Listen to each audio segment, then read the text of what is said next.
मेरी अभी तक की जितनी भी कहानियां हैं, ये कहानी सबसे दर्दनाक कहानियों में से एक है।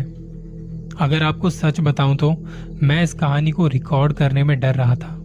ये कहानी मुझे एक ईमेल के द्वारा मेरे एक फॉलोअर ने भेजी थी। कहानी थोड़ी बड़ी है, तो इसको दो भागों में बांटा है। बिना देरी किए कहानी की शुरुआत करते हैं। मेरा नाम राजू है और ये घटना मुझे मेरे पिताजी ने सुनाई थी। कहानी कितनी सच है ये तो पता नहीं, पर जब मैं छोटा था तब मैं पिताजी से जिद किए जा रहा था कि मुझे कोई डरावनी कहानी सुनाओ ना। तब उन्होंने मुझसे कहा था कि तुमने अपनी बुआ को नहीं देखा ना कभी, चलो आज मैं तुम्हें उसी की कहानी सुनाता हूँ। ये सच बात है कि मैंने अपनी बुआ को कभी देखा नहीं था। सुना था कि मेरे पिताजी जब छोटे थे तभी उनकी मौत हो गई थी। मैंने कभी उनकी कोई तस्वीर भी नहीं देखी। घर वालों को भी कई बार ये कहते हुए सुना था कि उनकी मौत बड़ी भयानक थी। घर में कोई उनकी मौत की बात करना नहीं चाहता था। अब मैं ये कहानी मेरे पिताजी की जुबानी सुनाता हूँ। कहानी तब की है जब हमारा गांव एक बहुत छोटा सा गांव था। बस कुछ 20 या 25 मकान थे गांव में। घर में लाइट तो थी, पर कोई भरोसा नहीं होता था, कभी भी आती जाती रहती थी। गांव में जो भी मकान थे वो गांव से कुछ कुछ दूरी पर थे और बाकी जगहों पर बरगद, पीपल और नीम के पेड़ थे। कहीं छोटे पौधे तो कहीं कमर तक उगी हुई घास थी। अंधेरा होने पर गांव में इतना सन्नाटा फैल जाता कि घर के बाहर निकलने में भी डर लगता था। ऐसी ही एक रात जब अंधेरा काफी हो चुका था और मैं दूसरे एक गांव से अपने गांव वापस आ रहा था।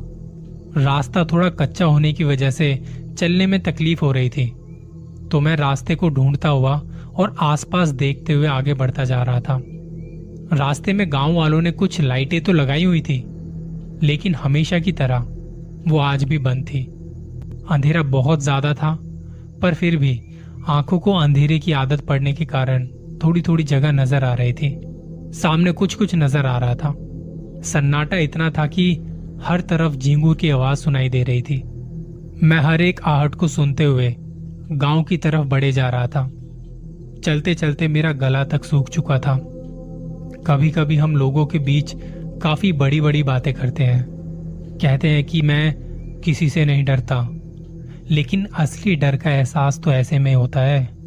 असल में डर क्या होता है ये अंधेरे में पता चलता है, जब हम किसी सुनसान जगह पर अकेले होते हैं और वहां का माहौल भी उतना ही डरावना होता है। मैं जल्दी जल्दी अपने पैर जमाते हुए उस कच्चे रास्ते पर घर की तरफ बढ़े जा रहा था। मेरा घर अब भी कुछ दूरी पर था कि तभी मैंने एक बरगद के पेड़ के पास कुछ हलचल सुनी। मैं वहीं अपनी जगह पर रुक गया। मैंने तिरछी नजर से वहां देखा तो वहां कोई बैठा हुआ था। मैंने फिर उसे ठीक से देखने की कोशिश की और घबराते हुए उसे आवाज दी, कौन है? तो सामने से जवाब आया, भैया मैं हूं। वो मेरी बहन की आवाज थी। मैंने उससे कहा, नेहा तू जानती है ना कि आज अमावस की रात है, तू यहाँ क्या कर रही है? तो मेरी बहन ने रोते हुए कहा कि वो मैं अपने दोस्त के घर खेलने गई थी, पर खेल खेल में वक्त का पता नहीं चला।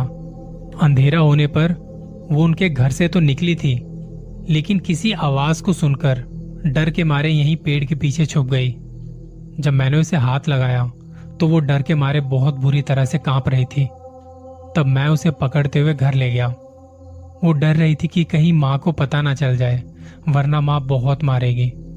माँ को बस इतना पता था कि वो अपने दोस्त के यहाँ खेलने गई है और वो मेरे ही घर आने का इंतजार कर रही थी। मेरी बहन उम्र में मुझसे 3 साल छोटी थी। उसकी उम्र तब 15 साल की हो चुकी थी और उस वजह से घर में आए दिन उसकी शादी की बातें हुआ करती थी। घर के अंदर आते ही वो सीधे पीछे रसोई की ओर चली गई। मैं भी माँ से बिना कुछ कहे अपने कमरे में चला गया। उस रात नेहा ने खाना भी नहीं खाया। जब मैंने पूछा तो उसने कहा कि उसके पेट में बहुत जोर से दर्द हो रहा है। माँ ने बस उसे थोड़ा सा दूध दिया और हम सोने चले गए। बीच रात एक बहुत अजीब सी गड़गड़ाहट भरी आवाज सुनकर मेरी और मेरी माँ की नींद टूट गई। हमने उठकर देखा तो सब तरफ अंधेरा ही अंधेरा था। शायद लाइट चली गई थी, तो माँ ने अपने तकिए के पास रखी मोमबत्ती और माचिस निकाली। उसे जलाकर हम यहाँ वहाँ देखने लगे। पता नहीं तब वक्त क्या हो रहा था। तब मैंने मोमबत्ती की रोशनी में देखा कि नेहा अपने बिस्तर से उठकर बैठी हुई थी और एक अजीब सी गड़गड़ाहट भरी आवाज निकाल रही थी। माँ ने उसे आवाज दी, नेहा, नेहा क्या हुआ तुझे? ऐसे आवाज क्यों निकाल रही है? तभी किसी ने बाहर से दरवाजा खटखटाया।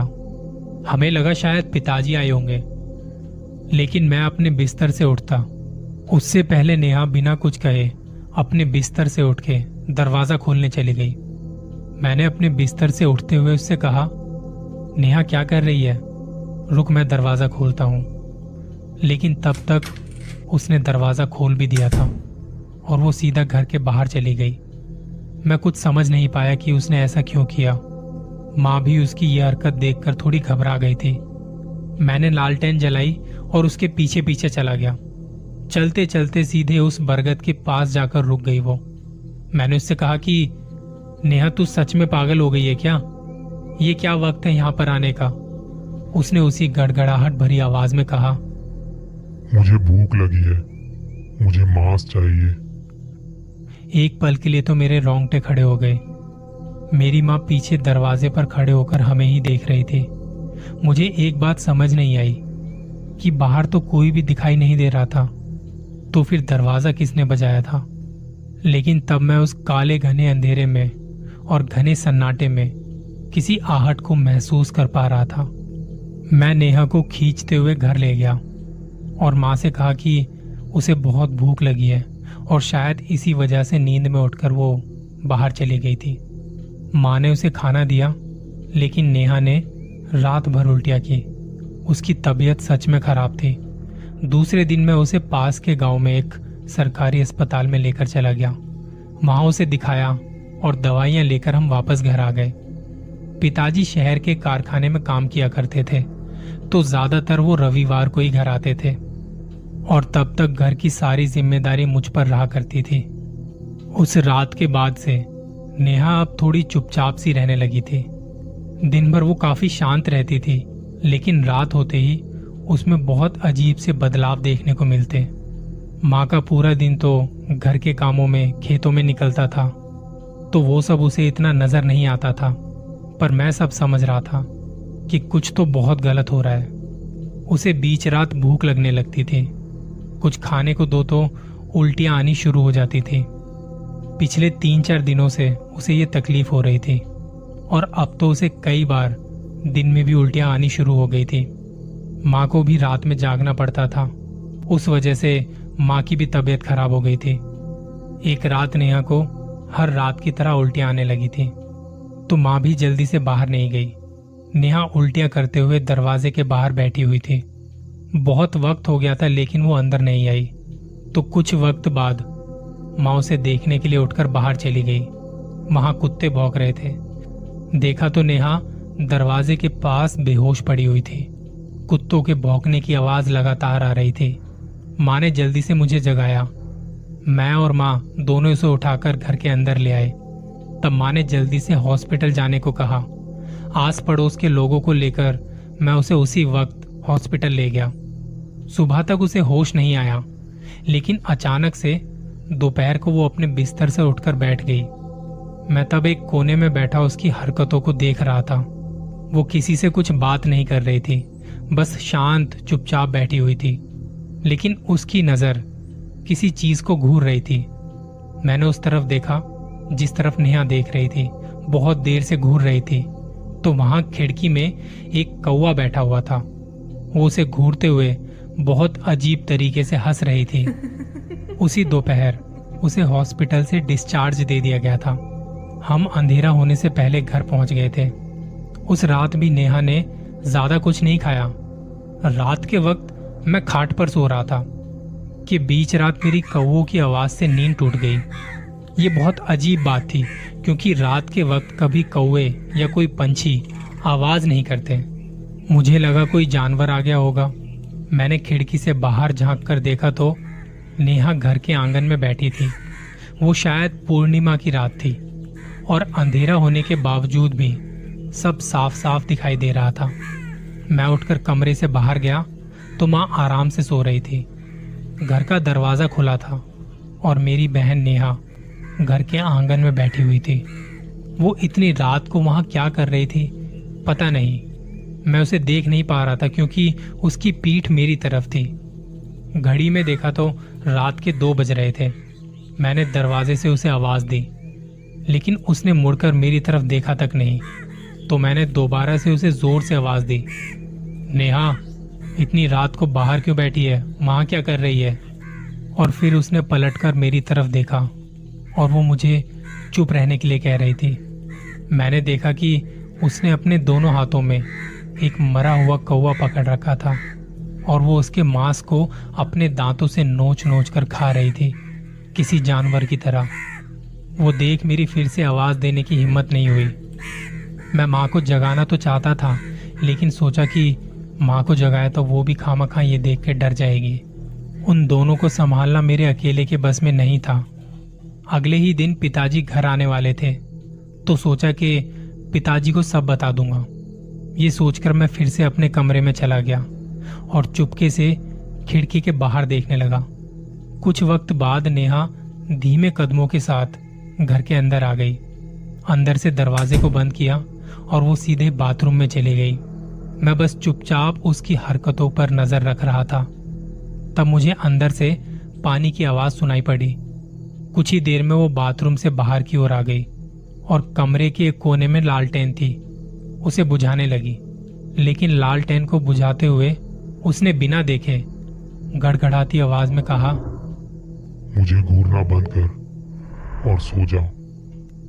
उस वक्त मेरे तो रोंगटे ही खड़े हो गए। मैंने उस कमरे का दरवाजा बंद किया और जाकर अपनी खाट पर सो गया। उस रात मुझे जरा भी नींद नहीं आई। अब फिर से बाहर देखने की मेरी हिम्मत नहीं हो रही थी। लगा कहीं वो दरवाजे के पास खड़ी हुई तो उसका सामना करने की मुझमें अकेले में बिल्कुल भी हिम्मत नहीं थी। दूसरे दिन पिताजी घर पर आ गए। घर आते ही वो नहा धोकर किसी काम से बाहर चले गए थे। वापिस आते आते उन्हें शाम हो गई थी। मैंने उन्हें शुरू से लेकर आखिर तक सारी बातें बताई जो मैंने महसूस की थी और अपनी आंखों से देखी थी। तब उन्होंने मुझे कहा कि अगर ये सच है तो मैं इस पर जरूर कोई उपाय करूंगा। उस रात पिताजी घर पर ही थे और मैं अकेले सोने की बजाय उनके साथ ही उनके कमरे में सोने चला गया। अब उस रात भी फिर वही हुआ। बीच रात हम सबको पानी की आवाज आने लगी। हमने उठकर देखा तो नेहा अपने बिस्तर पर नहीं थी। मैंने पिताजी से कहा वो जरूर बाथरूम में होगी। हमने बाथरूम की ओर जाकर देखा तो नेहा बाथरूम के एक कोने में सिकुड़ कर बैठी हुई थी और अपने एक हाथ से अपने ऊपर पानी पर पानी डाले जा रही थी। सबसे पहले तो माँ ने उसे आवाज दी, लेकिन नेहा को तो जैसे कुछ सुनाई नहीं दे रहा था। तो फिर माँ ने उसके हाथ को पकड़ते हुए उसे रोकने की कोशिश की तो माँ का हाथ जल उठा और वो बाहर चली आई। माँ ने बताया कि नेहा को बहुत तेज बुखार है, इतना कि उसे छुआ भी नहीं जा रहा था। पिताजी ने उसे जाकर बाहर आने को कहा तो नेहा गुस्से भरी आंखों से उन्हें देखने लगी। उसकी आंखों में खून उतर चुका था और चेहरा सफेद पीला सा नजर आ रहा था। उसकी आंखें और चेहरा देख पिताजी भी थोड़े डर गए थे। तब मैं भी थोड़ा आगे बढ़ा तो वो जोर जोर से सांसें लेते हुए पिताजी और मुझे घूरने लगी और हमें घूरते घूरते वो बेहोश होकर गिर पड़ी। पिताजी उसे लेकर अंदर के कमरे में चले गए। वो रात भर उसकी देखभाल कर रहे थे, पर उन्हें तब कुछ भी अजीब नहीं लगा। उन्हें लगा कि किसी ने उसे कुछ खिलाया पिलाया होगा। तो उनके कहने पर सुबह होते ही मैं डॉक्टर को घर पर लेकर आ गया। लेकिन मैं अच्छी तरह जानता था कि नेहा बीमार नहीं है। तो आखिर नेहा के साथ हुआ क्या था जो वो ऐसा कर रही थी? उसमें इतने बदलाव क्यों हो रहे थे? जानने के लिए बस इंतजार कीजिए कहानी के अगले भाग का। अभी तो इस कहानी की शुरुआत हुई है, डर अभी बाकी है।